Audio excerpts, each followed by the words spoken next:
Okay, we go. Good evening. I'd like to call this joint meeting of the Attleboro Municipal Council and the Attleboro School Committee to order. My name is Frank Cook. I'm the president of the City Council, and to my right is David Murphy, who's the chairman of the school committee. And on behalf of both of us and our respective bodies, we want to welcome all of you and those who are watching it at home. At this time, I would ask that you please stand for a salute to our flag. And after the flag salute, I would ask that you remain standing just for a moment, as Chairman Murphy has a special announcement he's going to make. I pledge allegiance to the flag of the United States of America and to the republic for which it stands, one nation, under God, indivisible, with liberty and justice for all. Thank you, Mr. President. The Attleboro schools were saddened to learn today of the death of Miss Sandy Devine, a teacher of 29 years in the Attleboro school system.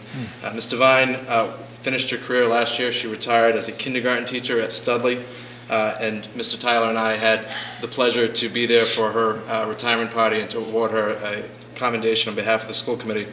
Ms. Devine was also chosen by one of the members of the Attleboro High School class of 2014 during the senior spotlight last year as one of the teachers who had made the most significant impact on her throughout the course of her educational career, and was invited to attend the school committee meeting that night. Ms. Devine unfortunately couldn't make it that night, but I had the pleasure to stop by her classroom the next day to give her the commendation on behalf of the school committee, and had a few minutes to spend with her class. And I can say that based on the energy and enthusiasm in the room that day, I think it's likely that those students, like the student who graduated last year, will remember the impact that Ms. Devine had on her and her classmates. So I'd ask that you'd join the school committee and the municipal council in a moment of silence for Ms. Devine.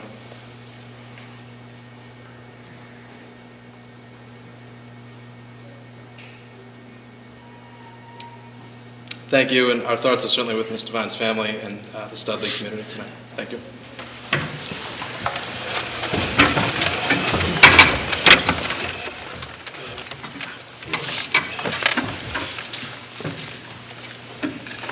Again, I want to welcome all of you for taking time out of your busy schedules to be here this evening at the Attleboro High School.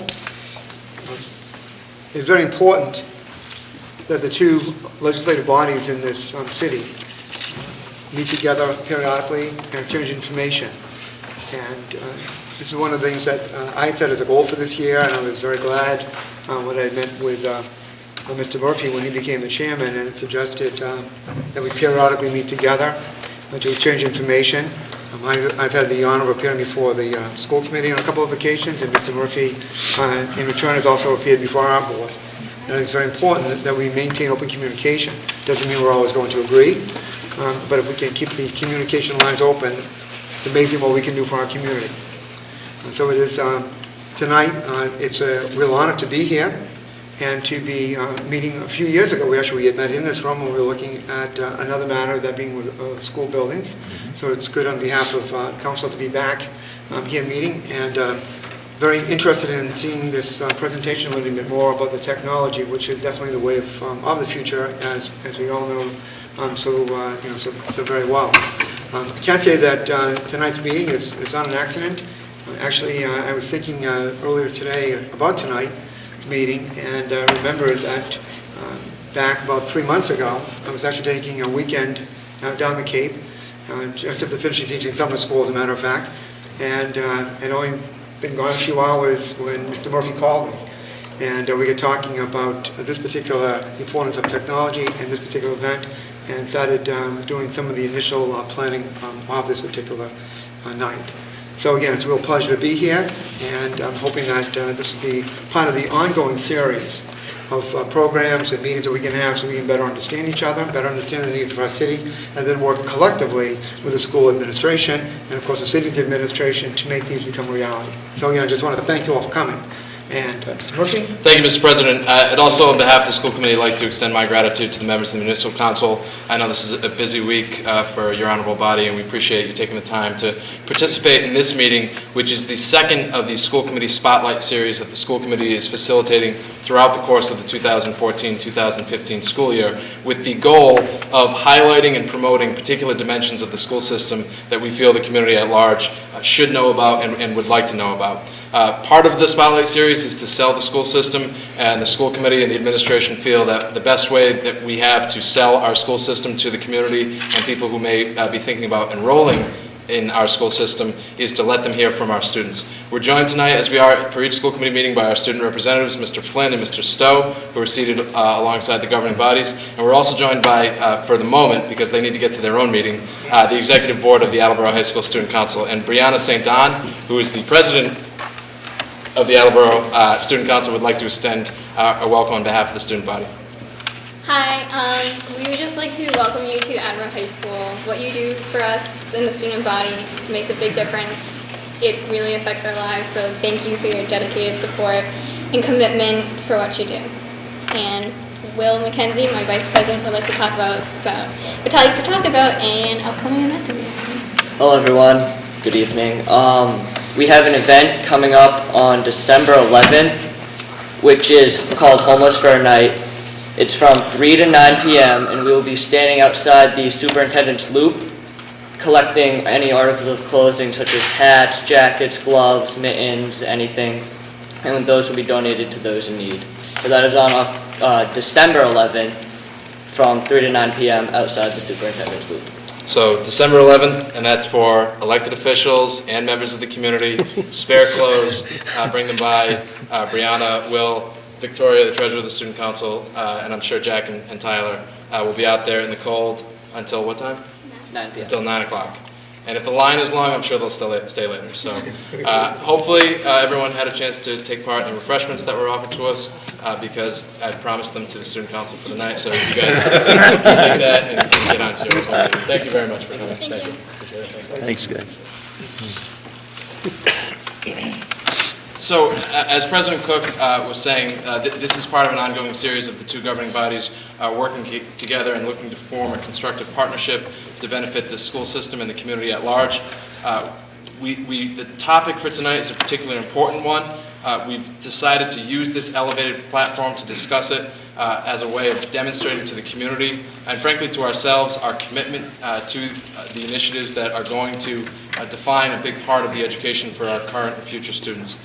And so with that, I will turn it over to the educational leader of our community, the superintendent of schools, Mr. Sheehan, to talk about his leadership in the initiatives that are underway to expand our technology in the Attleboro schools. Mr. Sheehan. Good evening to you all. President Cook, members of the City Council, Chairman Murphy, and members of the school committee and other dignitaries, Representative Heroux, and Mayor Dumas. It's indeed a pleasure to be able to speak to all of you tonight about this very, very important initiative, one in which you know and have been somewhat of a part of over the last year and a half. Because when the school committee was looking and searching for a new superintendent of schools, they did the school committee comprehensive assessment. And in that assessment, most of the students and teachers and citizens in this community, in fact, expressed a desire to make certain that the students in this city were to be educated with the best type of technology, or being able to have the skills and utilize technology to the fullest to enhance their instruction. I was given the opportunity tonight to open this as an introduction, and I was thinking, in a very brief period of time, how was I to explain the importance of technology integration to enhance or actually transform the entire education system? Well, we know we can't do that in a few minutes. However, I thought it was apropos that all of our administrators today received their monthly reading. And this book was The Authentic Learning in the Digital Age. What I found interesting in the back of the book, it said, how can you create an authentic learning environment one where students ask questions, do research, and explore subjects that fascinate them in today's standard-driven atmosphere. Well, that's exactly what, in fact, we're looking to do for our children in the city of Attleboro. In short, technology integration is not an option. It is, however, the future. And the future is right now. Technology integration will allow our students the opportunity to compete on the global stage. As we look to adopt the principles of progressive and virtual learning, technology becomes the great equalizer that helps reduce the barriers for students to achieve to their own individual highest level. Opportunity and access to all curriculum areas, explained through a variety of different methods, is no longer the challenge, but it is the reality with the appropriate technology. Teachers and students, utilizing digital tools, help to differentiate instruction, which will meet the needs of all of our students. Information technology provides all students with additional resources that they can access and relearn information that they need.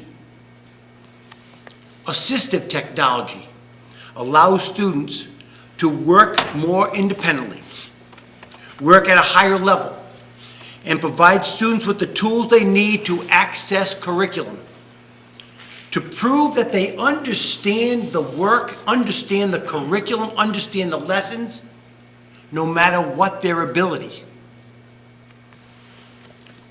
When we blend face-to-face learning as we were taught with technology, we give students access, all students access, to teacher-provided resources that they can review, they can read, they can watch at their own leisure, in their own domains, in their own locations.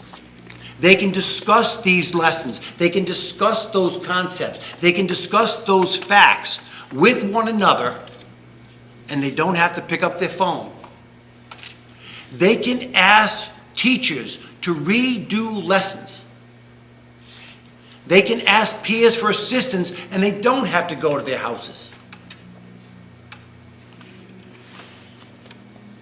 We need to be able to take the blended learning model and allow teachers to provide resources and materials online and to differentiate the work and the expectations based on identified student needs.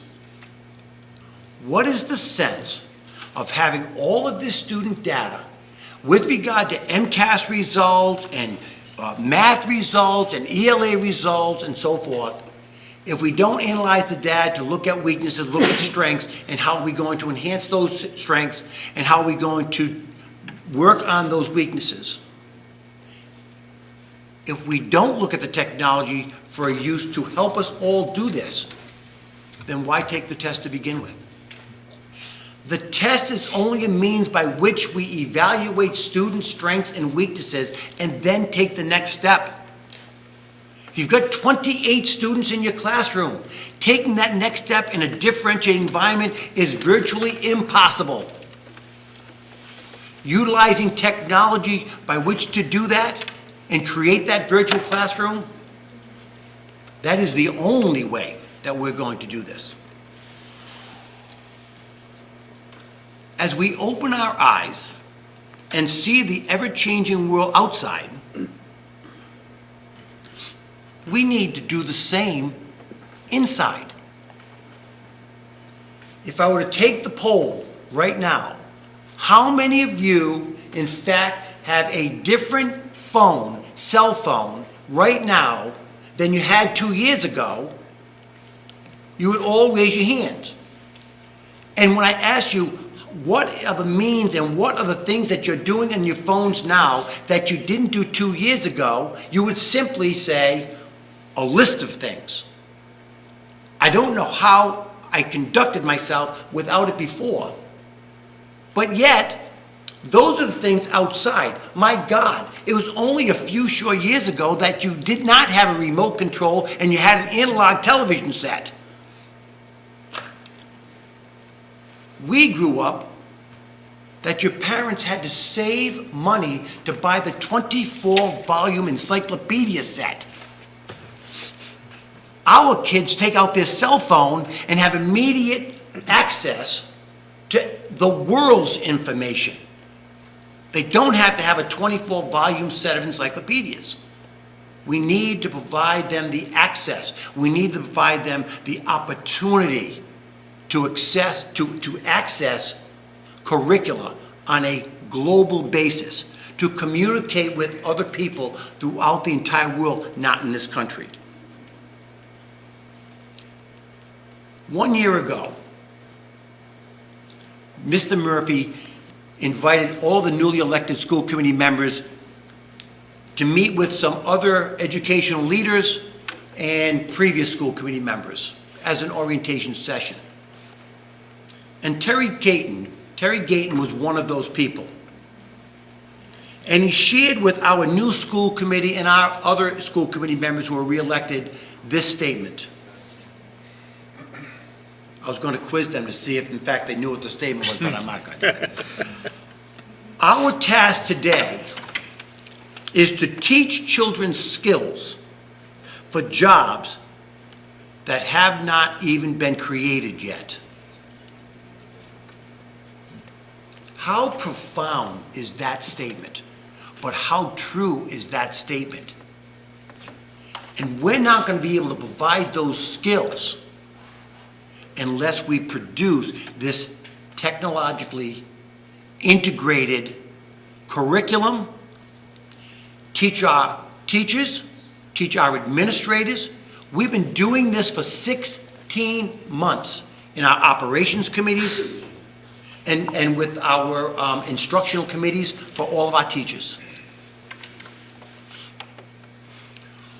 All central office and building level administrators, dozens of dedicated teachers, Mayor Dumas and members of his staff have been working on this education initiative without any fanfare for 16 months. On behalf of our students, present and future, I want to personally thank those people for their dedication. I don't think we recognize how important this work is and what we're going to be doing for kids that are going to be walking across the stage at our high school and receiving a diploma with the skill set that they are going to have that's far superior than what people have already walked across that stage. We owe it to those students. We owe it to this community. We owe it to this country to do that. In closing, we must realize the success of this important initiative will ultimately rest on the appropriate level of leadership that we can provide. And we collectively have that responsibility to make sure that that leadership in instructional technology is here in the city of Attleboro to guide our administrators, our teachers, our paras, our children, and our parents. We owe it to our kids, we owe it to ourselves. And without Mayor Dumas, we wouldn't be where we are right now. So I'm going to turn it over to Mayor, no, I'm sorry, I got the no. I'm sorry. Sir, thank you, Mr. Sheehan. I think you've well articulated why the school committee and the city council felt that this was an appropriate topic for, as I said, this elevated platform. I think back to during the superintendent search and during your interviews, and one of the things that was clear was that you recognized that regardless of what any of us as individuals feel should be our priorities, the time in which we are serving now, that we are serving this community and that you are leading the school system, the challenge of the day is expanding technology and making sure that our students have greater access to it. So I appreciate your thoughts. I'm grateful for your leadership and for the recognition as to why this deserves this particular platform as a discussion, again, to keep us as elected officials focused on it and to keep our community focused on the work that needs to be done. President Cook is going to be introducing the mayor shortly. As President Cook and I are co-chairing this meeting, we should just let both bodies know that depending on who introduces the speakers that are coming up, you can just look to get one of our attention as questions or if there are comments that you'd like to offer. So with that, President Cook. Thank you, Mr. Murphy. Superintendent Sheehan, I appreciate your words and your comments are right on target in terms of, as one who works in the educational field, in terms of the importance of technology going forward. I like the comment about it being a collective effort, which is why we're here. This is going to be a collective effort. The schools cannot do this alone. The mayor cannot do it alone. The superintendent cannot do it alone. The council cannot do it alone. It's going to be a joint effort. The superintendent mentioned the work underway over the last 16 months by Mayor Dumas and his staff. So this time I would invite the mayor to speak about some of the efforts that have been underway and some of the ongoing projects that you're working on relative to this. Thank you for coming. Thank you, Mr. President, You're welcome. members of the City Council and School Committee. Thank you for allowing us to be here to give you a little bit of an update. It has been 16 months, and I think that when we look at an issue such as this, the first beginning conversations that I had with Chairman Murphy, talking about what it actually means for the issue of technology. And I think that a lot of people in general will just think, well, it's just a flick of a switch, we'll buy some computers, laptops, install some Wi-Fi, and we're off and running, and chop, chop, and let's go. It doesn't work that way, and it's not that easy. So the first thing that we needed to do is to really understand all of the components of what we were dealing with. And the first one that we decided to deal with jointly was both with the city and with the school. And that first step was with bandwidth. So people just think that when you have your service, you just plug in and you're ready to go. But when you think about what has to happen with the city and its actual fiber network and what goes through that network, it's actually here. And I brought this just so everyone can actually see. This is the institutional network. This was installed back in 2005, and this was the very early beginnings of the future of the city and its network and communications. And through all of the pairs of the fiber that's actually connected to every single municipal building, including all of the schools. This is all of our voice, all of our data, and all of the future things that will be going through, and all the technology that keeps on expanding. These fiber pairs and the little slices that are inside of this actually, with technology, keep on expanding. So this will carry us to at least the next 100 years. This is our fiber network. We started with this first. The city, in tying together with the schools, was an important step once we got the system up and running. And primarily, that was for all of the city's network and institutional networks. However, the schools were just connected to this fiber, specifically only tying the schools together for Munis. So the school's connectivity and its fiber network was not used for communications and it was not used for internet connectivity. So when we were first dealing with the issue of the actual bandwidth of what it would take to bring into all of the buildings, we worked with not only Bill Lennox, the city's MIS director, we also worked with the schools and with Jonathan Plord and the superintendent staff to identify what the needs were of the school department coming into the network. The high school is the hub. So all of the bandwidth that comes in, it comes into here at the high school and then is fed through a series of networks of switches that go out to all of the other schools. But it was important to identify, how does it work? Where are the problems? And so we went through a long journey to identify, what our need was for bandwidth, and we did a joint RFP of which the schools and the city did that together. So the schools have their component for bandwidth and the city has its. It actually had to be built out. It's not just like our own homes.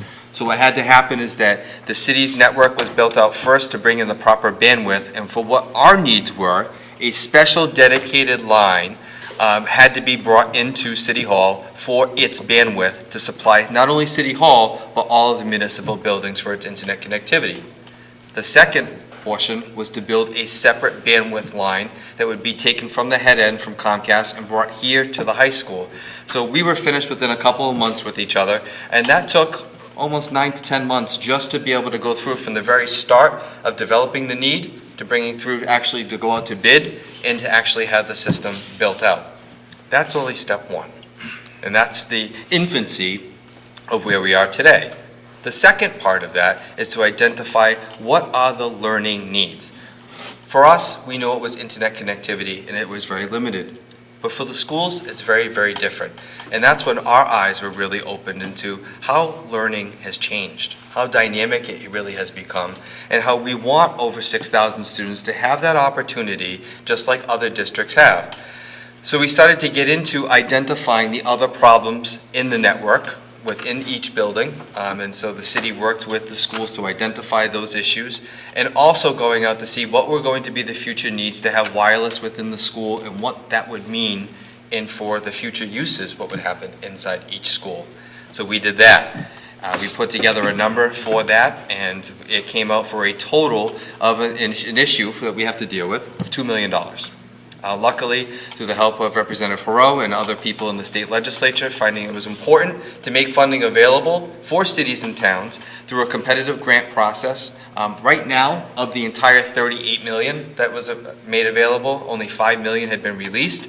Of that, $2 million for urban districts, $2 million for $1 million for suburban, and maybe $2 million for rural districts, divided up into the area. We're classified in the urban district, which would mean that 40%, if we were awarded the grant, would be covered. So the city would have to come up with the $1.2 million, and that the actual state would provide the match for the $800,000. So we have submitted our application to get us to the point where we would have wireless connectivity in all of our schools, including the alternative high school, and it would also provide for the next step. And we'll get into that later tonight, but specifically as it relates to the actual tablet, the Chromebook, of what that would be assigned to each student. Certainly students will have the opportunity to BYOD, bring your own device, but they'll certainly to be able to make sure that every student may not have that opportunity. Parents and families and guardians may have the opportunity to go through and to, if at a very low cost, purchase their own. But of course, each school in each grade in each classroom would have the ability to be able to they still have those tools available to make sure that every student would have a device, all having the same opportunity, K through 12. And that was something that was very important as we looked through all the districts and working together on. So it is very transformative, and certainly when we were with the assistant superintendent in our last meeting, we were talking about the words and what it really means in our application. We just submitted our application yesterday to the state for the $2 million. Again, $1.2 million that the city would have to come up with, $800,000 that the state would come up with if we were successful. But what it is in talking about what it means to be transformative, it's a different way of learning. Teachers will no longer have to wait for written exams to come back, or for homework to be scored, or for MCAS test results to come back. If you think about how it transforms an opportunity, that when a teacher finishes a lesson plan, that they can go through and automatically, just by asking the students of what the goals were, what they thought the message was supposed to be from that lesson, they can know just in a matter of a couple of minutes to be able to have those students log in and go into their cloud, off of their Chromebook, answer the questions, and the teacher automatically knows which students and understood what was being taught, which students didn't. Is it an issue with the curriculum and how it's being taught? Is it an issue with the individual student? It automatically transforms the way that we can use, and as the superintendent said, study data, and that we can reach out and to reach every child, because that's what we have to do. We have to reach out, no matter what the skill level is, we have to reach over 6,000 students to make sure that when they cross that stage, as the superintendent said, that they're ready for the real world, but that we're doing the best that we can to reach out to them, to making sure that we can provide the best education possible. So I think it really has taught a lot. And I'm impressed that our educators have done such a great job with Mayor Dumas, because I couldn't have said it any better. He's done a great job. This truly has been a partnership. It is. We wrote the very competitive grant as partners with the mayor and his office and his staff. And I'm not so sure that this happens all over the state. We have partnered with this. He understands the reasons behind this, but even more so, the mayor and the city of Attleboro truly understands what is the change and the transformation that will take place in the classroom on a day-to-day basis in this school district.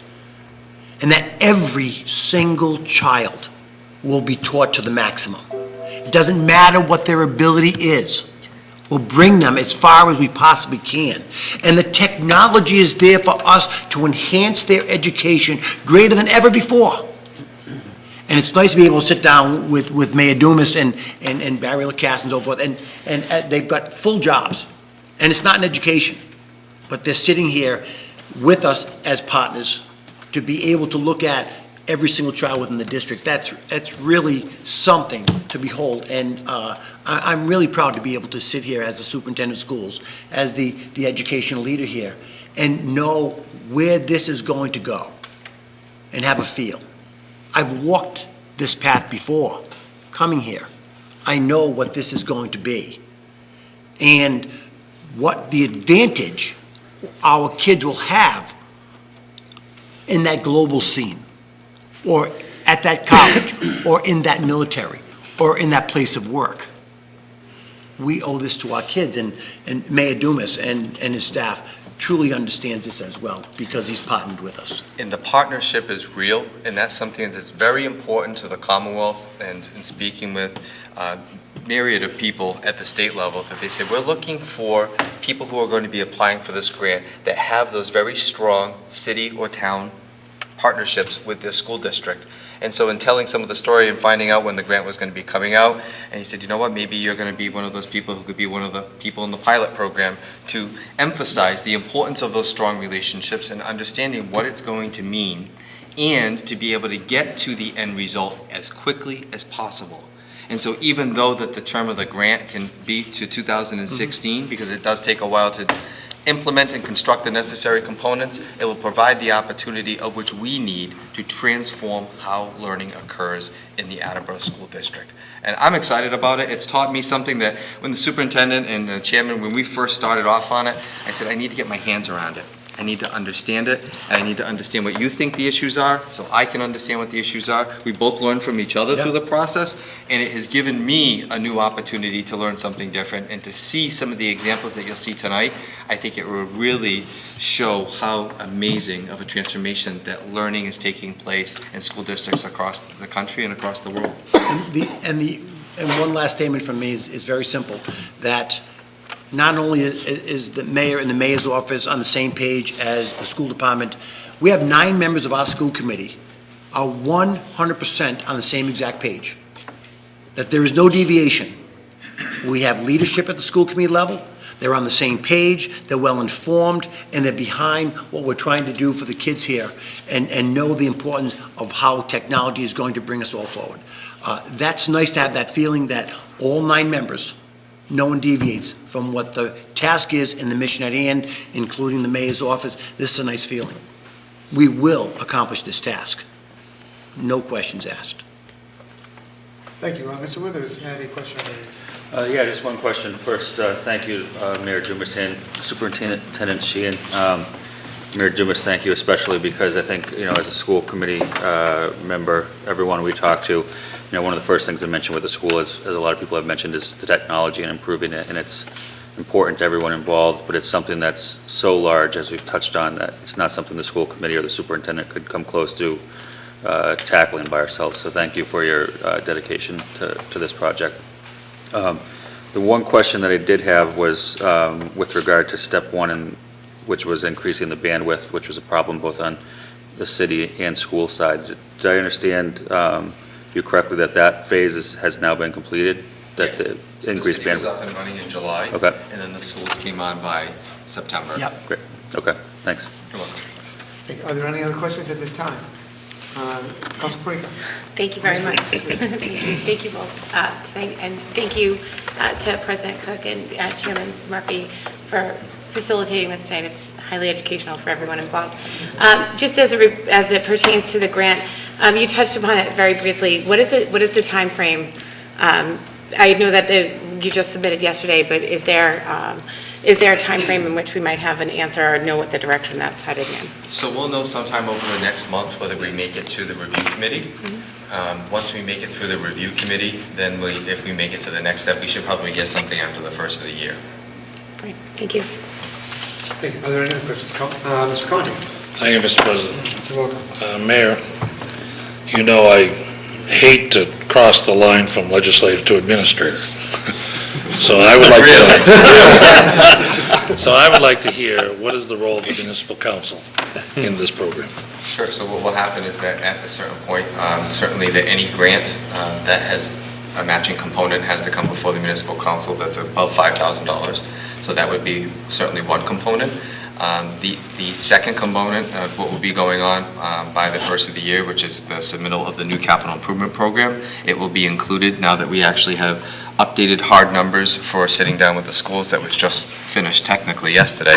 That will be included as part of the CIP as well. So you should get the capital improvement program before we actually have a notification of whether or not we've received the grant. And then at some point in the future, assuming that we've received the grant, then there will be an appropriation request or a loan authorization to be able to go through and make the project a reality. And do you have any idea what that loan might be? Not at this time. Okay, thank you. You're welcome. Thank you. Are there any other questions at this time? So if I may just follow up, you had mentioned a pilot program. Can you elaborate that on So that? this is the very beginning of the program. So this is the first $5 million that's being made available from the Commonwealth right from the get-go. So those people who are chosen first are technically the pilot children. So this is the first $5 million of the $38 million. I think it was very important that I had ended up finding out through my MMA relationship that the opportunity was coming. So as soon as we started to build those relationships with the state and that they thought that we were a good candidate, especially that they're looking for people to get to the end result of trying to do full implementation. I think that when we look at the questions that were being asked as to what are your needs, what are your goals, and if it is to get to the point where every student has a device, and to make that a reality through the grant, I think that that's going to give us the most attributes for the points of how we'll get rated in the end with our application that will really provide the biggest benefit to us. So, I mean, there was a lot of back and forth with the policies and the goal setting of the school committee of what their goals were and trying to meet those goals to be able to get us to the point. And as I said, to identify all of the gaps that are in place. And those gaps were what happens once the bandwidth comes in here and then what it plugs into, which are your switches. Then it leaves the switches and travels through fibers through the wall through this building till it gets to another switching point. All of the switches need to be updated. There will be some areas that would have to be upgraded. If it's still on certain types of wiring, it would be upgraded to the appropriate fiber. There is a lot of fiber in this building already, but there would be things that has to be dealt with as part of this program as well. All of the actual layout and data points and all of the Wi-Fi points that will have to be established throughout the whole facility. So it's really the whole institutional network of what happens in the core of every building that will provide the opportunity to get to every Chromebook and how people log into the system and make that real transformation in education in every classroom. And wireless in every classroom, wireless in every office, so that every space in a particular building can be used for instructional purposes. Excellent, thank you. Let's see, Mr. Churchill. Thank you. Mr. Mayor, Shannon, once the startup cost has been received, either through a grant or if the city has to fund the whole thing, what's the anticipated maintenance yearly and what's the project going to cost down the road? Well, that's a very good question, and I'd like to have specific answers for you, but I'll give you a roundabout. 3 or 4 years ago, a Chromebook cost about $500. Today, we're buying Chromebooks for $297. What will the cost of a Chromebook be in 2 years from now? I assume that's going to be less than that. For replacement of those Chromebooks are very durable. I have known systems that, in fact, have used Chromebooks for over 5 years. As a matter of fact, they're selling them to the kids for $1 a piece so they can have their own. Because it's not worth that much after that anyways. As far as the infrastructure pieces, that's a very good question, only because we We have had information provided to us by 3 very reputable companies. We've had the Mays staff involved as well as Jonathan Plood. The reality is that we're not going to lowball this. We're looking to put in a very durable infrastructure by which we're not looking to replace this overnight. We're looking for 10, 15 years minimally. We're looking for the design of this program should carry us beyond the 10-year period of time for meeting the needs of our students. What programs that we're looking to design and so forth, we believe that what is being created right now, what we have in the grant and what we've designed by all the engineers from 3 different companies as well as our own, that in fact should suffice and carry us through at least to the next 10 years. Do I think that we're going to have switches that will go eventually and so forth? Yes. Do we know what the price of those switches are? We do right this second. Will the switch be a greater cost 5 years from now? It may be less. I don't think it'll be greater. I think it'll be less. So I think technology in itself will in fact replace the other technology and maybe in a greater way. So we've entered this with our eyes open with regard to not just maintenance, but in fact, how long of a period of time are we looking for before we have to look at this potential again? The second piece that we're doing is that, as I didn't share with people, that as we were doing the bandwidth piece and over the 9-month period of time, the school department never stopped. We had our operations committee and we had our instructional committee by which we, in fact, are providing professional development opportunities for all of our teachers. We're not waiting for the day that we have wireless. If we had the wireless now, we would hit the road running right now. Our staff is prepared to utilize the technology in a wireless setting, whether it's assistive technology or not, we're ready to do that. So we haven't wasted time because we don't have time to waste. If I can just add to that. If I may Mr. just Churchill. follow, I don't agree with you about as technology progresses, but so does the people who provide it change. And as the city has found over the years, and as long as I worked for the city, things that looked foolproof did not become foolproof 10 or 15 years. So my question is, we're taking every precaution to make sure whoever we get is going to be in business down the road. It actually doesn't matter who's in business. So this is good for 100 years. So for our technology purposes and for any foreseeable future, what passes through this actual fiber, this isn't copper. This is actual fiber with 12 pairs, and the pairs can be broken down 5 to 10 times Right. above their pairs. So what happens through this doesn't have to be changed out. What does have to be changed out is what this plugs into. So what will change in the future and what we do know are those switches. Right now, it's a couple $1,000s per switch, correct? And so the main switches that come in and that they're in the different closets and the different sectors of the building, those switches are going to have to be upgraded at some point. And what goes through that switch and the number of data ports that are in those switches, they can be upgraded. So the switch itself may not have to be upgraded in 5 years from now, but the actual ports, what plugs into it, instead of 10, it may have to be replaced with 100 instead. So that portion of the switch will have to be upgraded certainly in the future, and the actual Chromebooks are going to have to be updated in the future. But what's important to know is that Chromebook, we all tend to think of what we've grown up with, and it's certainly not for me anymore, typical of a laptop. That laptop, from me in my office, that represents only me and things that are saved to its hard drive and things that are sent from it. A Chromebook and what the cloud does, that Chromebook doesn't have anything with Kevin Dumas on it.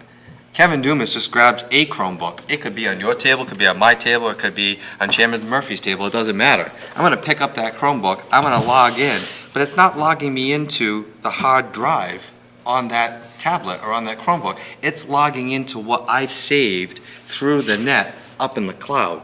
So any student could use the tablet or Chromebook that I have. So it really transforms something different from the old-fashioned technology of thinking it's always to that laptop. Any student can use that device, and that device can follow that student. So if the student happens to lose the device or they wanted to upgrade one on their own, they can go through and they can do that. Or if something happens, they'll always have replacement Chromebooks on hand. So that's just something, that will be a cost that will have to be built into refreshing every so many years. But the initial start off is that everyone will have one, and that people can bring their own and still do the same thing, and that if people can't afford to buy one automatically, it'll be provided and have a very low-cost option to be able to go through and to do that.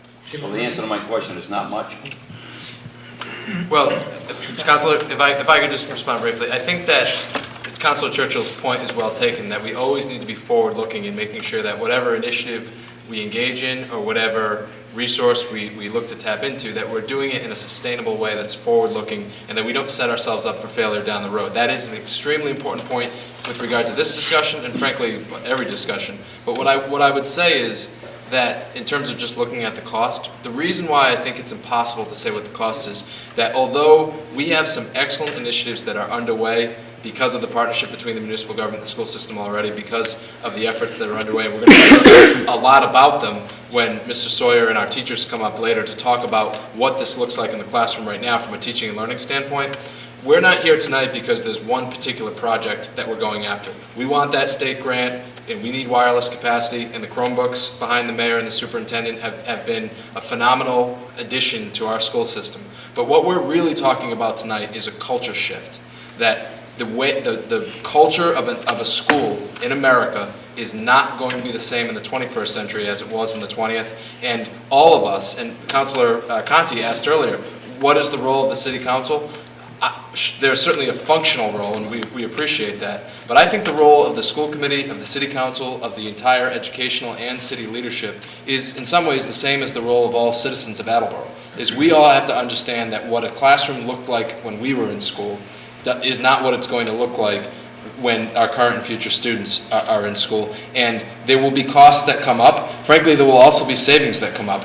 Ironically, we're seated in a library tonight, and as you can see, there are books and magazines around that, in all likelihood, many years from now, students will access the information that is contained in this room in a very different way. There'll be some savings there, and there'll be some costs there. But I think really what we're really talking about is a mind shift in a lot of ways.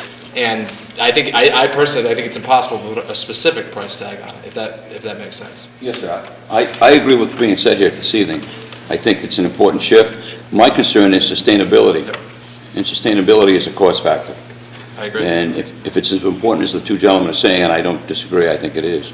I think sustainability is important. In all the years I've been on this earth, it's a very difficult thing to do. I agree, and I think it's something that we all need to keep in mind, and I appreciate that. Thank you. Yes, Mr. Stewart. Thank you. Obviously, the infrastructure, it's half the piece, and the Chromebooks sound like a great initiative. But as far as 21st century learning environments, we're talking the classroom, what kind of timeline do you foresee until we have at least, I guess you could say, pilots of 21st century classrooms in our schools? As early as September of next year. Maybe earlier, depending on the grant, depending on where we are, maybe earlier. And we know what we're looking to do, because we know what programs we're looking to develop. So those pieces in our instructional committees have done a great job with regard to some of those things. We also know that technology changes and technology becomes out of date. So we've got to be mindful of that. But we wanted to make sure that when we did these pieces, we looked at companies that have been sustained over years and tested time. So for example, part of the information and data and knowledge that we accumulated in the last 16 months was CDW&G. I don't know if you ever heard of them. They sponsor PGA golf competitions.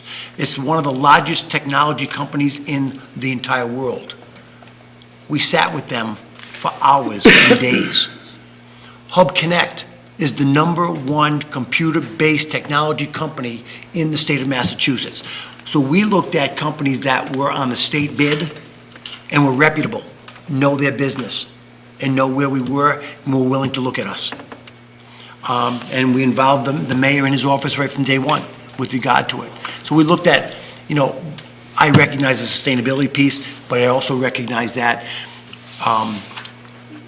as soon as we're ready, with the funding and we have the bandwidth and we have the infrastructure pieces and so forth, we're ready to go. within the classroom. So I'm going to say September. And I'm conservative in that. Thank you.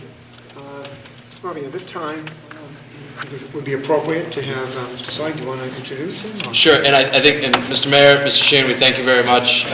You're welcome to join our audience. At this time, I'm going to bring up our Chief Academic Officer of the Attleboro School District, the Assistant Superintendent of Schools, Mr. Sawyer, who's promised to handle the nameplates at the presenter table, and I appreciate that very much. I think Mr. Sawyer's question is a very good one. I think one of the things that we'll learn with regard to when we will see some of this in action, as we'll learn from our educators momentarily, is to a certain extent the answer is tomorrow morning. Because there are a lot of things that are going on right now due to the innovative nature of our teachers and frankly, of the investments and the commitments that have already been made. And so I think that's important, frankly, although a big part of this discussion is where is it that we need to go.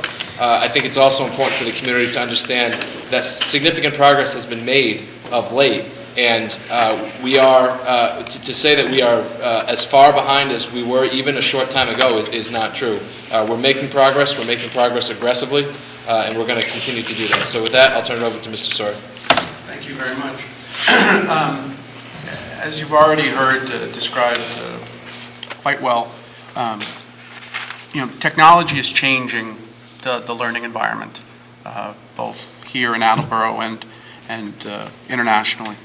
And Attleboro certainly has its share of hard work to do to even keep up with what other people are already doing and to stay ahead and be the progressive district that it always has been. The good news is that Attleboro Public Schools is not waiting for some special moment to begin that process of bringing itself into the 21st century.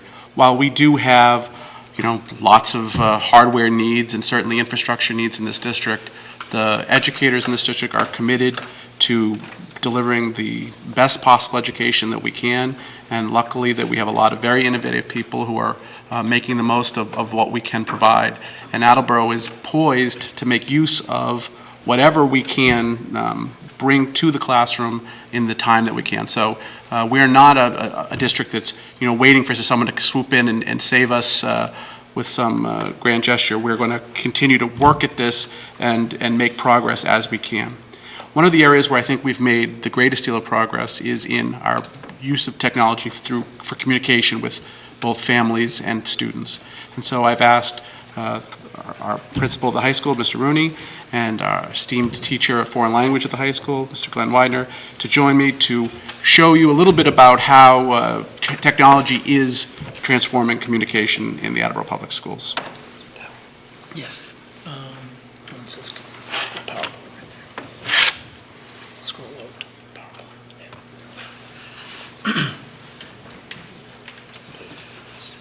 Just slideshow from beginning up top, right there.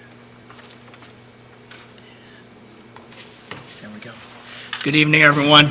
Thank you very much for coming to Attleboro High School tonight. I will have to say, as principal, it's a privilege to have so many people who are passionate about the education in Attleboro and the students in Attleboro here in our building this evening. And I think it is appropriate, as Chairman Murphy mentioned earlier, that we have a student council meeting going on downstairs. We have student representatives of the school committee who are here with us tonight. And as Mr. Sawyer said, we're not waiting for anything to happen for us to delve into as much technology as we possibly can. So without further ado, I'm just going to share a little bit about the. Oh, okay. After I turn this on.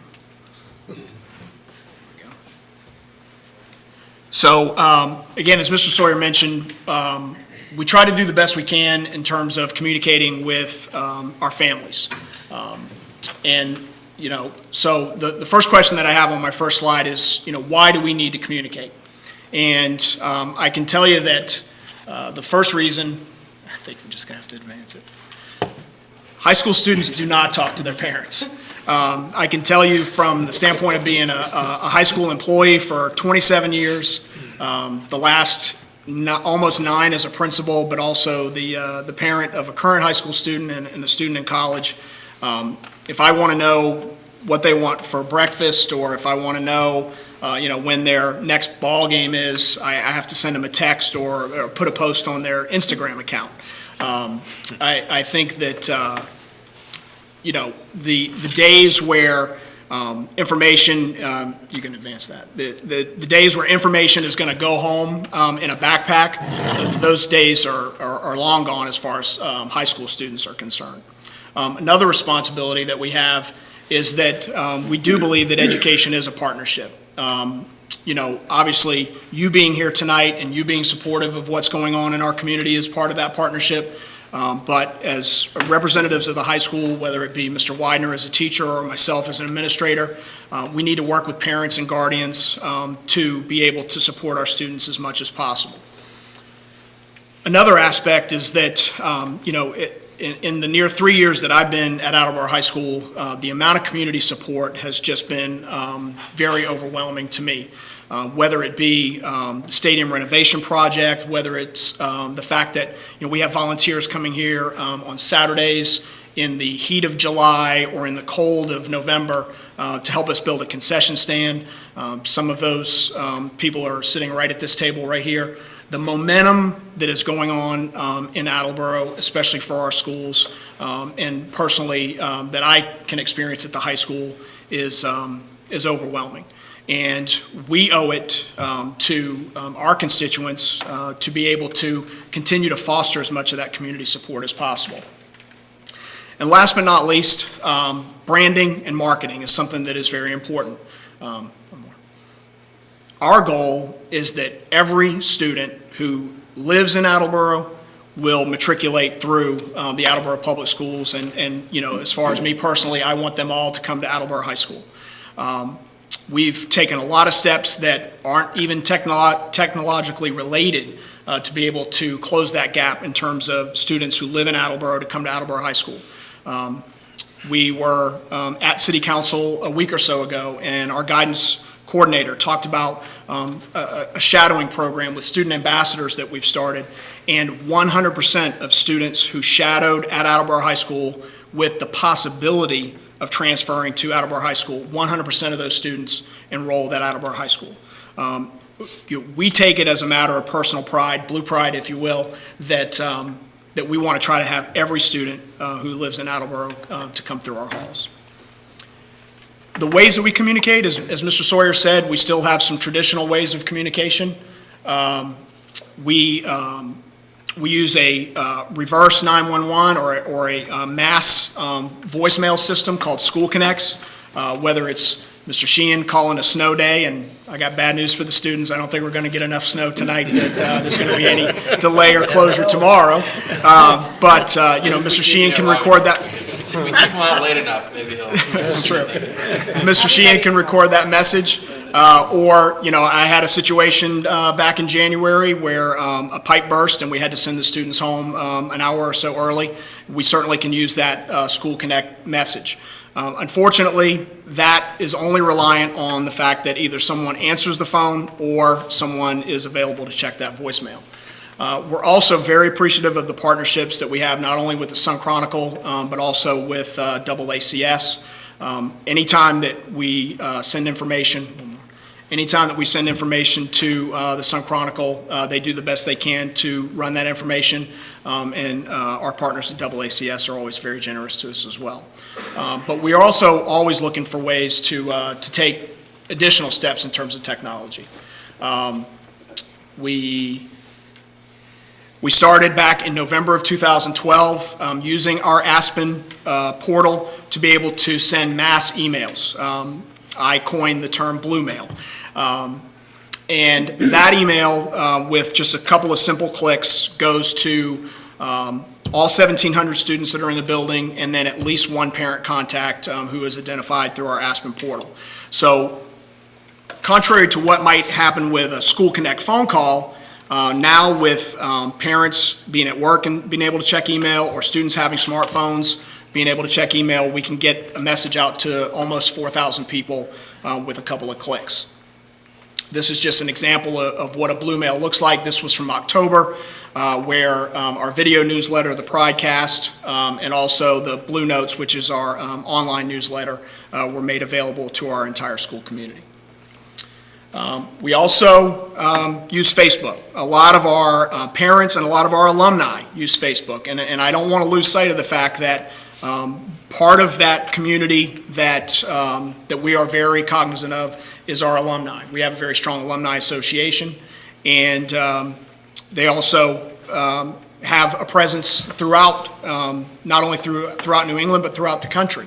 And so, this is an example of what our Facebook page looked like today.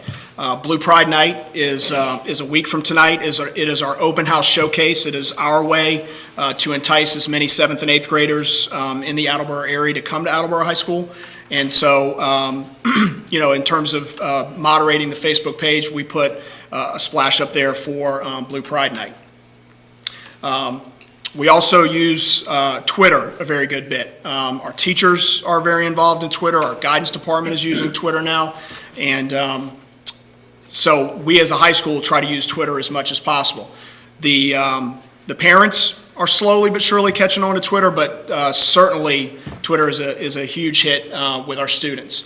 So again, today, a tweet that comes out from the high school talks about us being 1 week away from Blue Pride Night. And we did mention this at City Council last week, but we would like to encourage anyone and everyone in our community to come see the wonderful things that are going on at Blue Pride Night next Thursday night. We've just gotten off the ground with Instagram. Instagram, for those of you that are not familiar with it, is another portal that students are using quite a bit. It is it's very picture-oriented. This is a picture that I took from the state playoff soccer game that Mr. Stowe and Mr. Flynn played in on Tuesday, Veterans Day. And we gave a very gallant effort, but unfortunately we weren't successful. But our students are very tuned in to Instagram. We also have our own YouTube channel. Again, our partners at AACS do an awful lot to help us with this, whether it be the stadium dedication that took place back in September 2013, or whether it be the video newsletter. If you go to our YouTube channel, you can access a lot of the great news that's going on at Attleboro High School. And then last but not least, as Mr. Sawyer said, the fact that our teachers are the educational leaders in every single one of our classrooms. As Mr. Sheehan has made a commitment to the maximization of the Aspen portal here in Attleboro, we have taken great strides with the Aspen Parent Portal. As a parent of a high school student, as the parent of a Brennan Middle School student, I can go online, I can check their grades, but the reason why we've asked Mr. Widener to be here tonight is that Mr. Widener is one of the leaders in the building in terms of taking the Aspen portal to a completely higher level in terms of utilization of resources. So I'm going to turn it over to you. See if I can get out of this. Okay. Well, and while, Mr. Widener, while you're preparing that, Mr. Sawyer, if you could perhaps, for both the school committee and the city council, just give a very brief synopsis as to what exactly is Aspen. Because if you're not connected to the school system, I could imagine you think that we're talking about a very nice vacation spot, but we are not. So. Aspen is our student management system. It's the database that is the hub of the digital side of the school. So all the information about the students, the teachers, the classes, more and more we're doing more of our business through Aspen so that everything is connected and integrated. Everything's talking to each other. But Aspen is the database behind the schools. Thank you, Mr. Sawyer. Mr. Widener. Ladies and gentlemen, I'm very pleased to be here, and I'd like to start off by saying Aspen has been a tremendous tool for me. In the 9 years that I've been in the system now, we've had Aspen for, 4 or 5? And it has drastically changed the way I can do business. I see its advantages to be, number one, administration. The teacher going through the staff portal can manage his grades and his criteria for grading in a way that's much more effective and consolidated and shareable than ever before. Secondly, communication. The email function in Aspen, also the display functions in Aspen, allow parents, students, teachers, and administrators to see all this data at any time. Third, and very important, accountability. The ability to access this information makes the students far more accountable for monitoring and correcting any deficiencies in their academic process or progress. And finally, making knowledge more accessible to students. If we use the Aspen portal as the gateway to get to other websites, other internet resources, it's one-stop shopping for the student. It makes it much easier for him to manage the plethora of URLs that various teachers may require over his trajectory of 4 years at the high school. I have a very good student in one of my classes who's agreed to let us see his student page. And this is what a student or a parent looks like when they open up their home page. And basically, you have a block for announcements. You have a block which is a banner. The school system can basically enter things into this. The district, the principal, and the teacher can enter announcements in here. Down here, they have a snapshot of their most recent graded activity. The most recent grades that have been entered by all their teachers in the grade book. They can see what happened today. Okay? Then they have down here group resources that might be loaded up by different elements of the school system. This is the student's homepage. But one thing that teachers can do to enhance this homepage is to create a class page or a group page. In other words, over here where it says academic, this student can click on it and he'll find Mr. Widener's Spanish 1A page. This is dedicated to the students, the 28 students in his class. They're the only ones who can see this page, and along with their parents, of course. And the first thing they'll find is a banner where I have some welcoming comments and some key information that for me is permanent. If I wanted, I could put an announcement here, but probably better to use the front page announcements to get their attention. The other thing it has down below is class information, and below that, group resources. These are documents that I can upload to Aspen that the students can download at any time. So they have things like their syllabus for the current chapter. They have things like the speaking test at the end of a unit. Things like rules for the classroom, the parents' letter, which is a kind of a learning contract I send out. These are all permanently available to the student here. The other thing that I've done with this is put links to websites that are important in my Spanish class. First of all is a page that I manage, where I've basically reduced the textbook and a lot of the materials that come with it to a website that the students can use so they have a laboratory at home. And this, in essence, is the flipped classroom. There are videos on it, there are audio clips, there are sections of the textbook, and there are homework exercises on it. So the student can basically, if he's out for a week, keep up with everything that the class is doing. Secondly, this little program here, Vocaroo, is an online program where the student clicks into it and they can record their voices. 5-minute recording. Click it off, they can listen, oop, don't like it, do it again. When they're happy with it, they send it to me by email. I give them the grade on their speaking.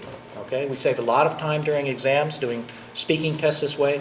The other thing is a terrific thing for the kids to just practice. This is the website that comes with the textbook that has a lot of exercises on it. And then this might rise some eyebrows. I've always put them in direct contact with the CIA. The CIA World Factbook is a terrific resource.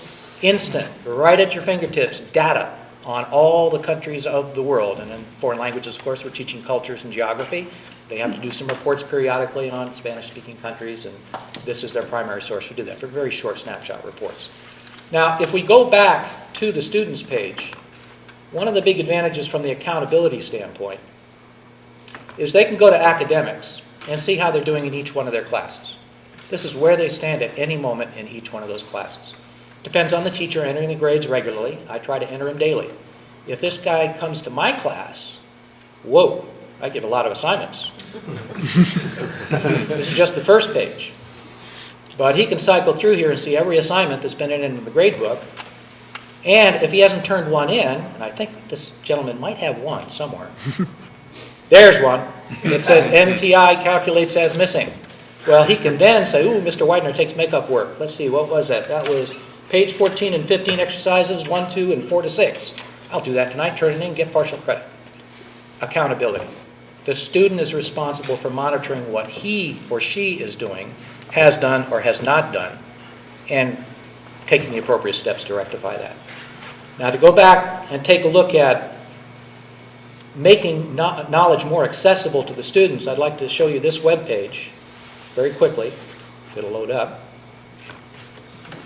Here we go. It's password protected because it does contain material from the textbook. When they come into my particular website for a given course, they can open up the chapter that we're studying. Here's chapter 1. The first couple of lessons are vocabulary.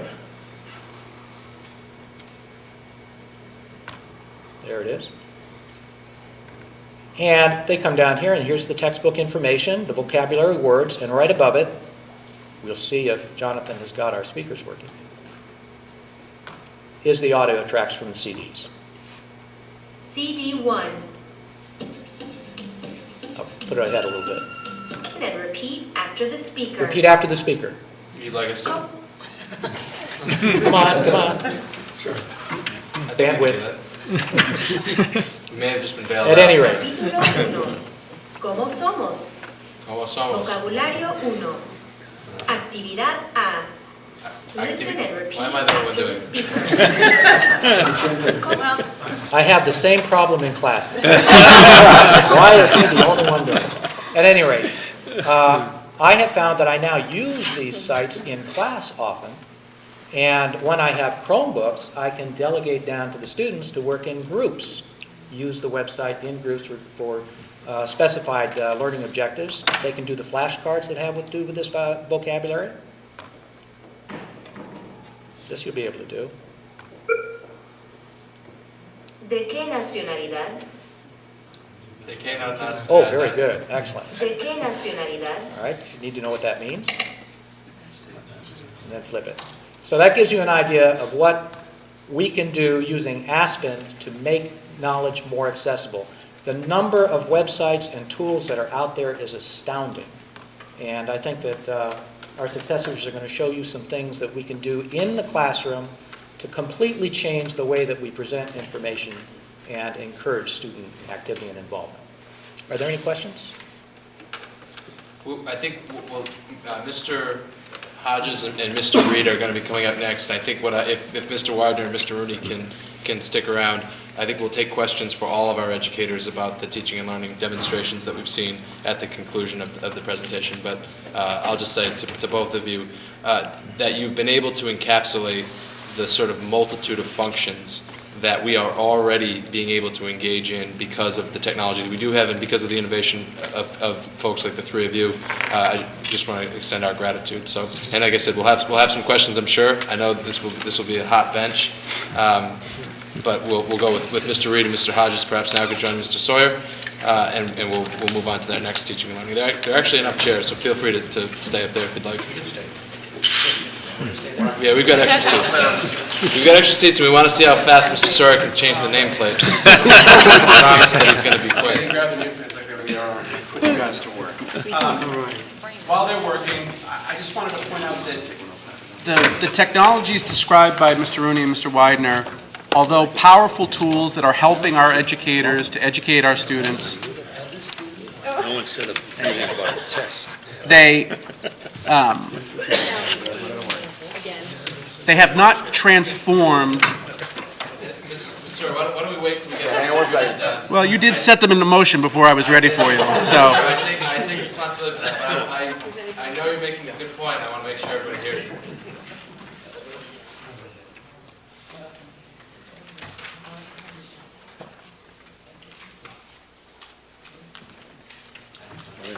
Okay, Mr. Sawyer, you were saying. While the tools that Mr. Rooney and Mr. Widener have described and shown us tonight are very powerful and are helping our educators to improve outcomes for students, they haven't really changed what education looks like all that much. You know, the learning environment that they're working from looks much like any of us experienced in our own schooling. And to be honest with you, if you travel the halls of any of our schools and you pop in and look into the classroom, you'll see school going on in a way that largely is familiar to how it has looked for as long as all of us have been around. But that is beginning to change, and that is really the challenge that we face. And the good news is that that change is coming to Attleboro and is beginning, and this is actually a seminal year for Attleboro. Last year, through the mayor's leadership, the school district worked with the city to come up with a phased plan for how we were going to transform our classrooms. And through an appropriation from the city, we brought over $100,000 worth of technology into the district to update all of the hardwired labs in the district. Each school got a new end computing lab to replace an outdated lab that was a real problem for us. As a result of that investment by the city in the schools, at the end of last year, there was money left over from the Race to the Top grant that we were able to use to purchase for instructional technology. Because those hard labs had already been updated, again, through the city support, we were able to use that grant money to purchase Chromebook carts. We have purchased, there are Chromebook carts in all our schools now. There's 1 in each elementary school, 2 in each middle school, and 3 at the high school. 2 of the high schools are behind us right now. You can see one's closed, so you can see the logo on their Chrome card, and then one's open, 30 Chromebooks in there. These Chrome carts are now in all of our schools, and teachers are able to wheel these things in and start to experiment with and actually, begin the work towards actually changing the way we deliver instruction and the way students learn, that is now possible as a result of the technology that's available to us today. And I'm here to tell you, there are exciting things happening every day in the Attleboro Public Schools as a result of that. You can now go into classrooms and actually see activities going on that are different from what was being done before, things that were not possible, because the power of the internet is being brought into the classroom, and the power of all the digital tools are allowing teachers to create lessons that, again, were inconceivable 5 years ago, and are allowing students to do the kind of work that we really think they need to be doing. So I've asked our colleagues, Mr. Reed and Mr. Hodges, who both teach at the high school, to give us a taste of where we're headed with all of this, to show the kinds of innovation that is going on, but are out a little bit ahead of exactly what's common in our schools today.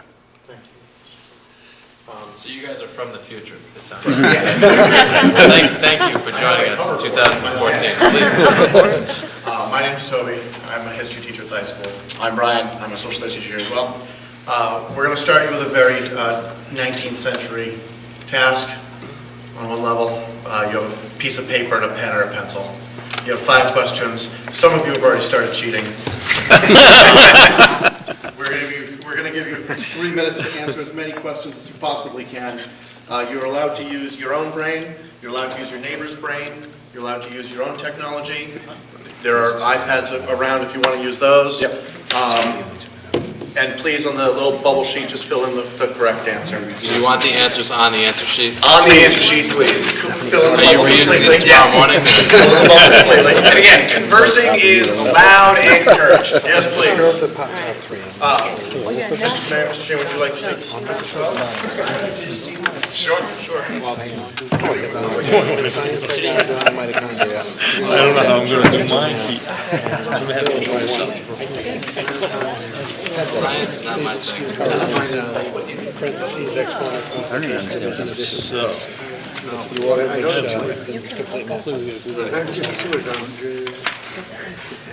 If I can find this. I'll take it. A bunch of stuff. Yeah, thank you. I'm glad to see history. When I saw science, I was like, oh no. They even make sure that was it. There's an unused iPad if anybody wants to use it. We're working on it. Well, it's a little slow over here. Well, I was typing on. Why was the bill right side of the Constitution?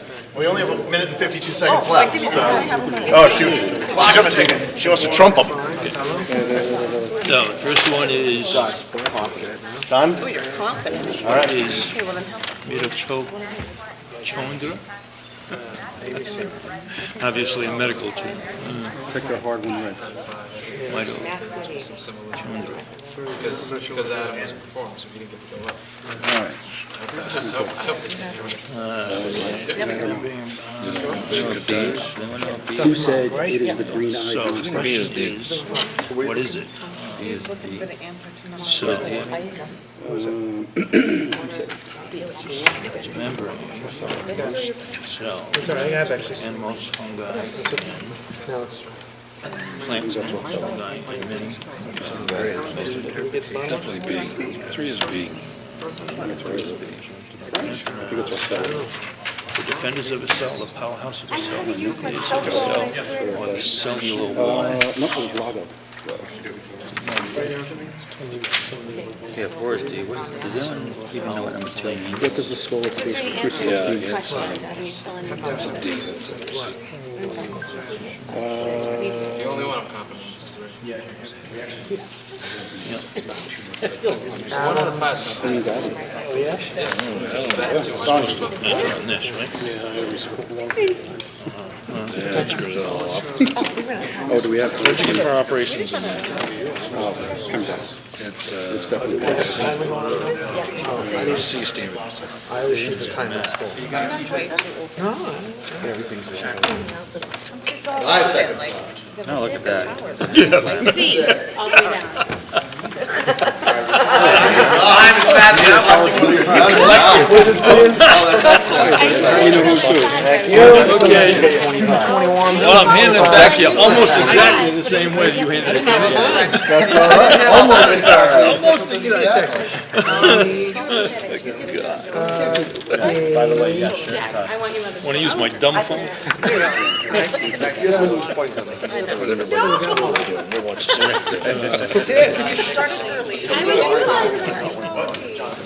Special ed teacher. I'm used to that. All right, while Mr. Reed works his magic with your quizzes really quickly, we're going to show you what we can do with those. I just want to make a point about what we can learn about where education is and where education is going, merely from your activity during that exercise there. So, I'm a teacher, we're going to play school for a minute, so quick show of hands. How many of you guys spoke to somebody else trying to figure out an answer? Show of hands. All right, vast majority. How many of you guys used some sort of internet-connected device or spoke to somebody who was using an internet-connected device to try to find one of the answers? All right, vast majority. So, what we just try to demonstrate with that little piece of it is several things, which we'll get to. But one of the most important ones, which has already been alluded to earlier by a lot of the presenters, and it's a point that we're really trying to drive home, is that school used to be the place where people came to get the knowledge. The fact that we're here in the library, was very fitting. There's books, as we already alluded to earlier, the way we access these is changing. It might look very different from now, 5 years, who knows what it'll look like in 20 years. But a school used to be the place you had to come to get the knowledge. I, as the teacher, I had the stuff in my head. You came and sat down in my classroom in rows. I tried to get you to remember the stuff. I gave you tests to get the stuff that you knew. And then the people who could remember the most stuff and use that stuff out in the world were the ones who were valuable. Now, in a world where I can hand out a device that are becoming increasingly ubiquitous, they're becoming increasingly cheap, access to the vast sum of human knowledge is essentially free. I know you pay your Verizon bill every month, it seems free, but in the grand scheme of how much this costs, it's very, very cheap. So access to information is essentially free and everywhere. And the fact that information is everywhere, and the fact that schools are no longer the place that you have to come to get that information, that has some very fundamental consequences for our very purpose, our very existence, and what we need to be delivering to students on a day-to-day level. So, if all we continue to do are the same things we used to do, deliver content, instruct on facts, low-level knowledge, we're going to be replaceable. We're going to be providing an irrelevant service to kids that they can get online cheaper, faster, and probably more effectively. I like to think that I'm pretty good at my job, but I bet there's somebody out there that can record themselves that's more interesting than me, that knows more than I do, and that kids can access for cheaper than I'm selling my services for. So if we don't rethink what we're doing in schools, we as an institution risk becoming irrelevant. And the other part of it is, if we just continue to deliver low-level knowledge, we're doing our students a second disservice, because increasingly, it's not going to be valuable to be the person who has a lot of information crammed into your head, because all of that stuff is increasingly at everyone's fingertips at a moment's notice. So the definitional tasks of the 21st century are going to look very different than the ones of the 20th, where it's not going to be about what you know. No one's going to care what you know. I mean, of course, we all need to know how to do basic arithmetic and the skills that we all need to learn. I'm not saying that all knowledge is irrelevant, but I'm saying it's increasingly not about what you know, it's about what you can do with what you know. And that's where the technology can truly be transformative. When we're looking at what we want kids to be doing, We need to be able to move from accessing information, reading textbooks. And the technology can help us do that, and accessing information is important. But we need to look at how it can help us engage with that information. We'll speak more to this in a minute after we sort of show you what we can do with some of the technology here first. But Mr. Reed right now is going to actually walk you through what we can learn from the quiz that you guys just took. So, Mr. Hodges, is it fair to say then that a citizen of the 21st century has to have skills that will allow that person to be effective beyond Jeopardy? You can't be a Jeopardy contestant. Jeopardy is a great analogy, yeah. It's still a great show. It's just and that's the traditional model of knowledge. Sure. Right, and that increasingly is going to become, irrelevant because, as we just said, everything's going to be at your fingertips. It's not going to be about what you know, it's going to be what you can do with what you know. A couple of things, just as you were working. I was using an app called Quick Key. It is free. It's on the iPhone and the iPad. The Droid version is being developed right now. I didn't scan everyone's in for the sake of time, plus, it is there. But in a matter of seconds, I can tell what each student did, and I obviously did not name you because I didn't want to embarrass you. Thank you very much. Although student 20 is someone I want to sit next to at meetings. That was me, Dave. Might have been one of the real students, I don't know. I can sort by score to see how people are doing. I can sort by question. There I am. For an individual student. I can look at all of the questions. I can do all sorts of things. So in a matter of seconds, as a teacher, I can get a ton of information very quickly and free. I also, and we did this with a very, as I said, traditional pen, paper thing. This piece of paper, I photocopied across the hallway. There's nothing special about this piece of paper. Using another free potential app, we can do things, the fancy word for this if it works.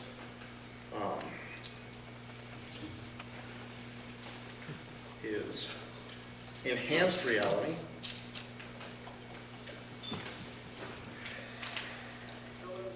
City Council.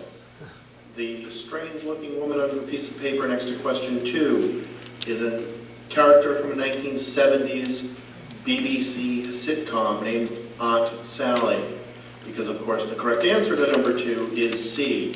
Please excuse my dear Aunt Sally. School committee and city council. Yes, it would.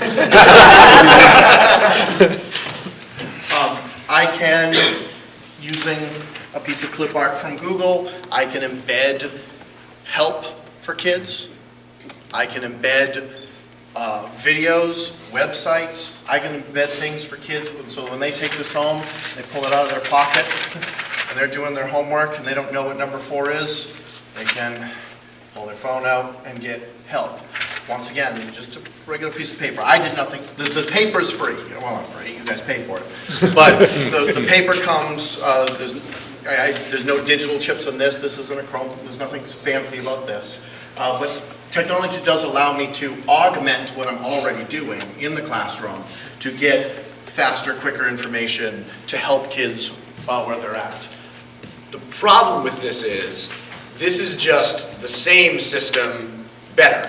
So yeah, I can tell exactly who knew what, I can tell exactly who needs help with what questions, I can see as a class, do I need to reteach mitosis? Do we know, please excuse my dear Aunt Sally, do I need to go over that again tomorrow? I can get all that feedback, and that's important and that helps, and that's one of the things that technology is good for.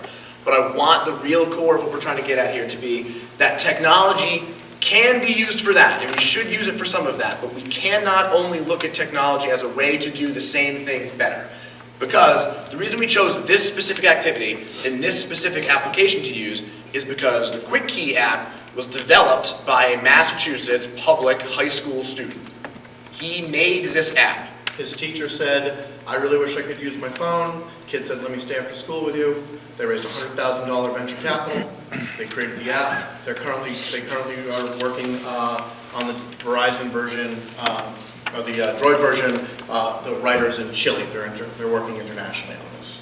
So increasingly, access to this kind of technology frees students and teachers to provide meaningful, real-world, relevant activities that kids are going to be actually asked to do in their life, in their work in the 21st century. And it frees us from what school was never meant to be. School was never meant to be sit and memorize information. It was always dreamed that school could be a place where kids come to create and design, and increasingly that's what schools need to be. In technology, access to things like Chromebooks, access to things like iPads, having Wi-Fi installed throughout the schools.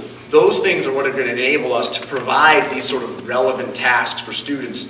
And increasingly, the more we're able to do that, that's what's really going to prepare these kids to get good, well-paying, middle-class jobs that are going to exist in the future, because these kids need to be able to move beyond just accessing and knowing information to being able to do meaningful work with it. And it's, it's applicated, and I'm saying that every kid's going to develop apps, but that's an example of something that a kid sees a need, develops a solution to it, works with his teacher, raises $100,000. Now they're in business together. This kid's doing real life work that's meaningful and relevant to him, that he likes doing, and he's enabled to do that, he's empowered to do that with technology. Thank you, Mr. Hodges and Mr. Reed. I think, one of the important points is that we often talk about how one of the great things about the Attleboro school system is that we educate students from all different perspectives, with all different backgrounds, whose families have all different objectives and different challenges that they're facing.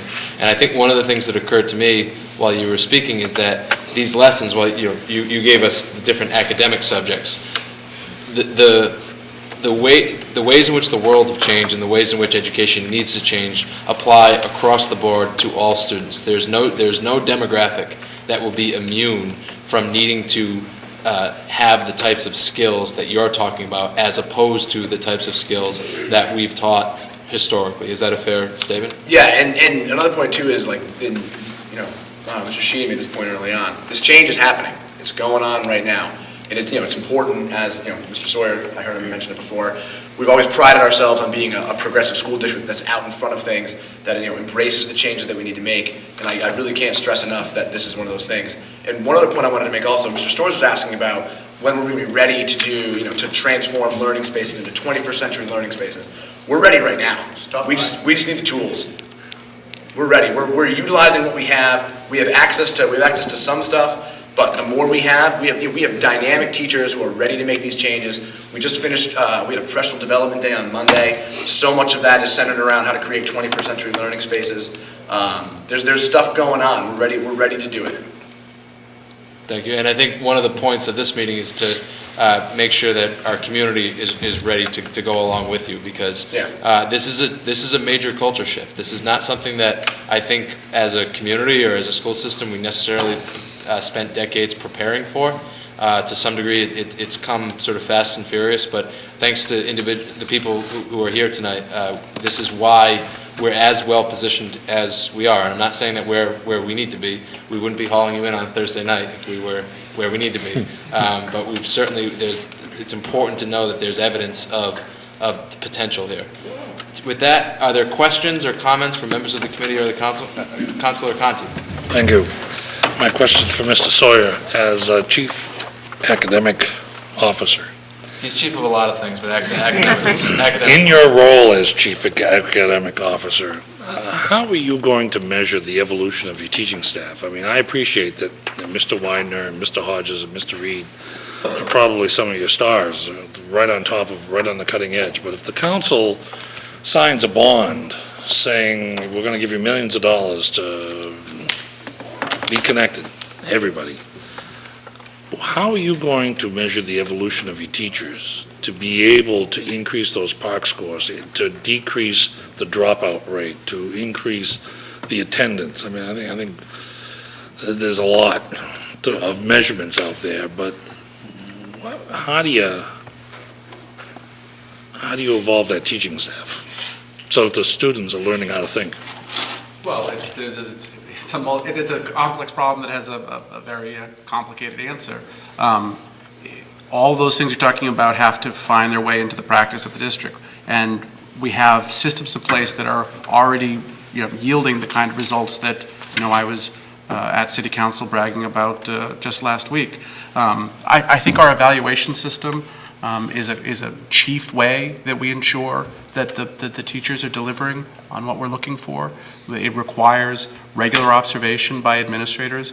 Administrators, to complete the evaluation system in this district, really need to understand the practice of the educators. They need to be in the room. They need to observe them doing what they do, and have to document what it is that they're doing so that they can, write the evaluation based on evidence of practice, not just, opinions about what's going on. So, we bring teachers and raise their capacity by setting objectives for ourselves. And that shows up in our goals and our improvement plans. And then we develop professional development plans that support those goals. So we offer them the training that they need so that they can deliver on the goals that we want them to achieve. And then we follow up and make sure that they're doing what it is that we would expect them to do. And all of that combines to get you where you need to go. That's a follow-up question. Is it the case that your younger, newer teachers are already ahead of where you are in your ability to deliver technology to the classroom? Some of them are ahead of the curve. Not all, though. I mean, there's a range, to be honest with you. Some of the younger teachers certainly are coming with a lot of knowledge about that, but others, you'd be surprised, are not as advanced in that realm as some of the people who we've heard from tonight. Mr. Sires, could I offer a Please. observation on that? As one who just qualified for Medicare, old dogs can be taught new tricks. Thank you, Mr. Sawyer. Questions or comments from the committee or the council? If I may. Please, Mr. Thibodeau. Thank you. I think it's, just from what I've been able to experience as myself as a very, very novice person working with technology. I mentioned, in fact, during the test, I mentioned the fact that I'll show you my dumb phone.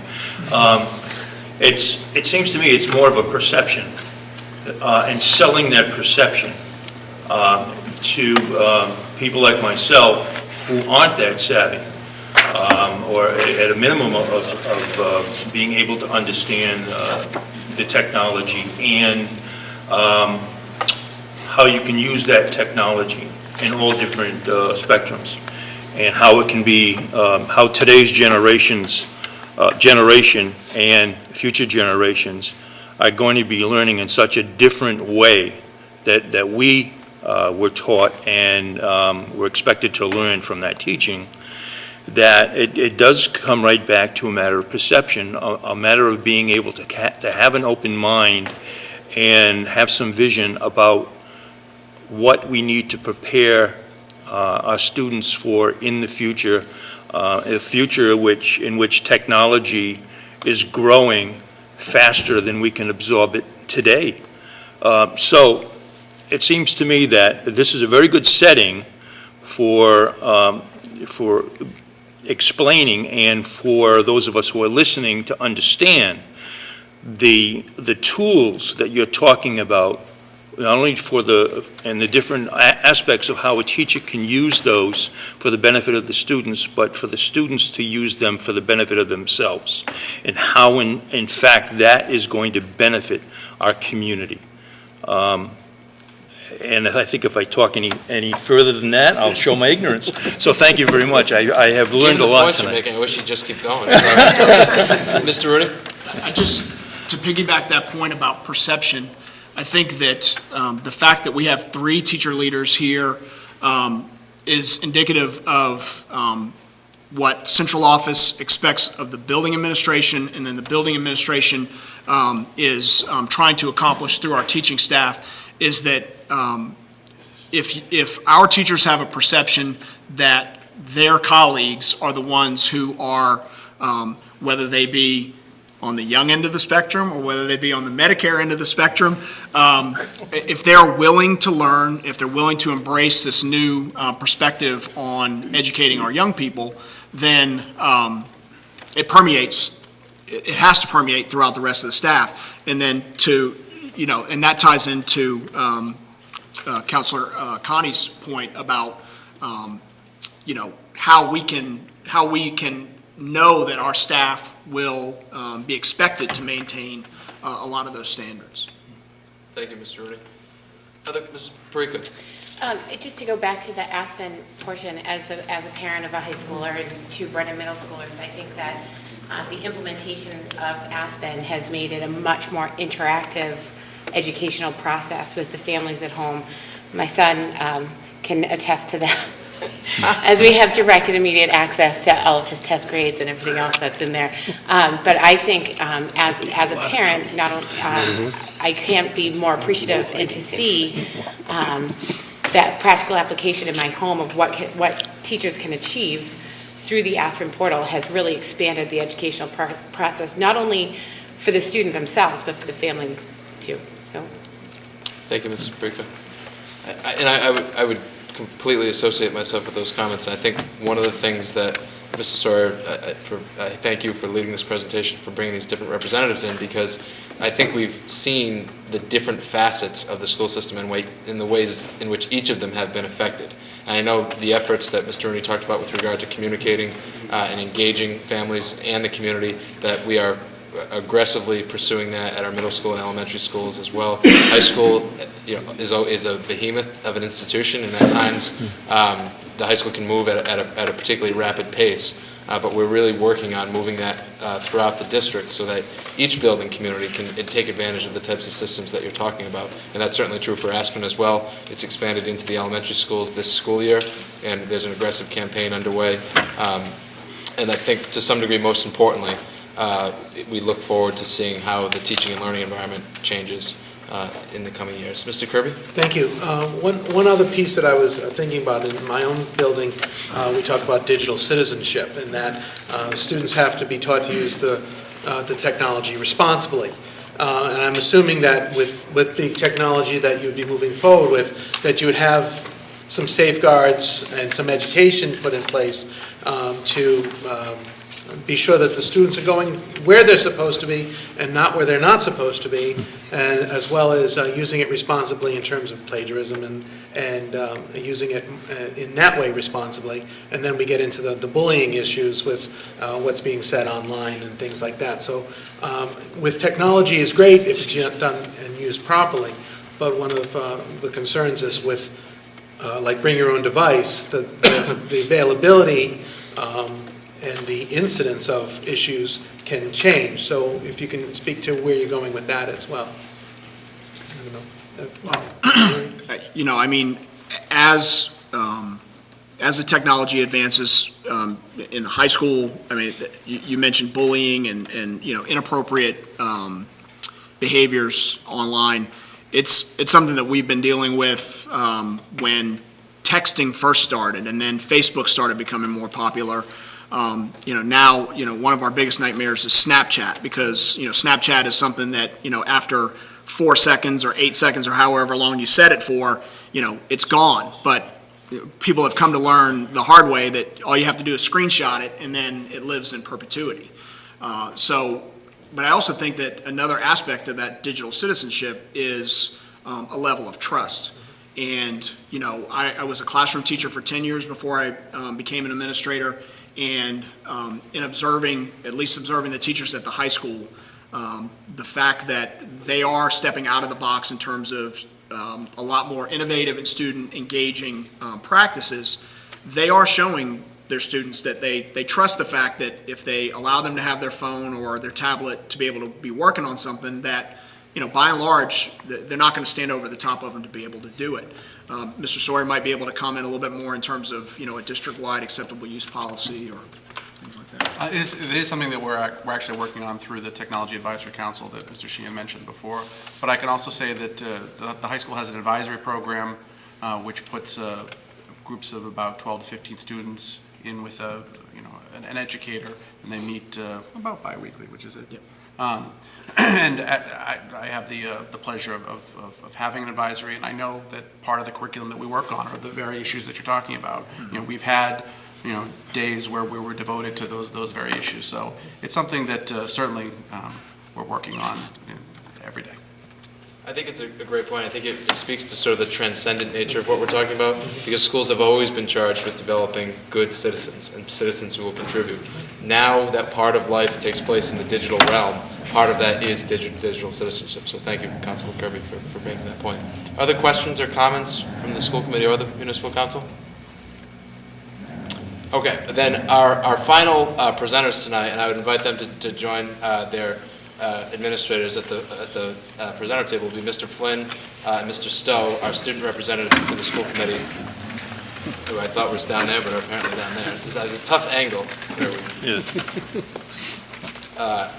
Mr. Stowe and Mr. Tyler, as I said, are regulars at the school committee meeting, and I was happy to have the opportunity to introduce each of them to the municipal council tonight.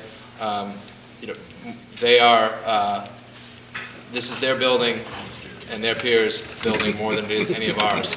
And so we're grateful to each of you for being with us tonight. And Mr. Flynn, Mr. Stowe, why don't you wrap us up? Bring us in for a landing, if you will. Thank you for having us. We'll keep this brief. We all want to go home. No, it's late. Thank you, Mr. Flynn. Thank you. Mr. Flynn always injects some candor into our meetings. All right, so as it is now, and as I'm personally assuming that it's going to be in the future, high school is meant to prepare students for their future. But since the future is now starting to revolve around technology, students are going to have to be proficient with that technology to be successful. And technology in this day and age is truly incredible. It can improve teacher efficiency, it can improve classroom conveniency, and what I think it can do, most importantly, is it accelerates student creativity. If students are exposed to technology regularly, if they apply it to what they're doing regularly, it's going to be something that's going to become habitual. It's not going to be something that students struggle with in the future. It's just going to become a natural thing for them. And to be comfortable and to know what you can do with technology allows you to be critical of technology. It allows you to ask the questions, what can't I do with technology? And what can I do to make this possible? To create something new. Like Mr. Hodges and Mr. Reed had showed, the Quick Key app, like Mr. Hodges had said, it was made by high school students in Massachusetts. And it just goes to show that we as high schoolers now are able to create these things. So as Attleboro students, the real question is, how are we supposed to create the next Quick Key, the next revolutionary piece of technology if we aren't exposed to adequate technology in our own schools? That's why I think it's important that we do step it up and we improve our technology in the school systems. Thank you, Mr. Flynn. Thank you, Mr. Stowe. Any questions or comments from our student representatives? Don't try to, stump them. It doesn't work out. I wouldn't even try. No, I agree. I don't want. I would just say to each of you, we're grateful to you for your leadership of the student body, along with the executive board who were here earlier, for your advocacy on behalf of your peers and on behalf of the students who will come through this building. Although Tyler and Jack are both juniors, so we'll be seeing them for a while. But for those who will come after you, this is an important initiative. Again, as we talked about earlier, this isn't about a discrete project. This isn't about once we have wireless up and running, we can declare mission accomplished and say, and declare victory. This is about a long, slow process that's been underway for a long time, about shifting our culture so that we understand that we're preparing citizens for the 21st century, not the 20th. And that means, as Mr. Hodges and Mr. Reed so well articulated, being able to think rather than being content with just what you know. That's different. And I would say to Mr. Thibodeau's point earlier about how the perception is what needs to change. I don't think anyone is under the impression that this is easy, that this type of change in a mindset is something that all of us, particularly those of us who have been out of school for a while and think that the school system we graduated from works quite well. That's a challenge to accept the fact that what was good enough for us is not going to be good enough for the next generation, and it's something that the fact that that's going to be a hurdle to some degree is something that needs to be respected. But we're going to continue to make progress step by step. Sometimes the progress won't be as fast as we would like, but we're going to continue to put pressure on ourselves by talking about this in public, saying we need to do better, and making sure the community knows where we have made progress, and we've certainly seen a lot of that tonight. So on behalf of the school committee, I want to thank the municipal council and the mayor for joining us. I want to thank our administrators, particularly Mr. Sawyer, who did sort of the yeoman's work in making sure that we were able to really demonstrate to our community what's happening in our classrooms. I want to thank AACS and the legions of cameramen that they brought with them tonight, and the community for taking this issue seriously. So with that, Mr. President, I'll turn it over to you to wrap us up. Thank you. Again, I just want to thank everybody for coming out. Chairman Murphy has thanked all the appropriate parties that have been here. I hope that you found this as interesting and informative. We have a lot of work to do going forward. But again, as was mentioned by our superintendent and others tonight, one of the common themes was working at this issue in a collective manner. It's not one group alone that's going to drive this forward. It's going to be all of us working together. And the importance of being able to meet like this regularly enhances that. I'm hoping that in the future there'll be other meetings along this line as we start to work on the technology to make it become a reality, to help us all to understand.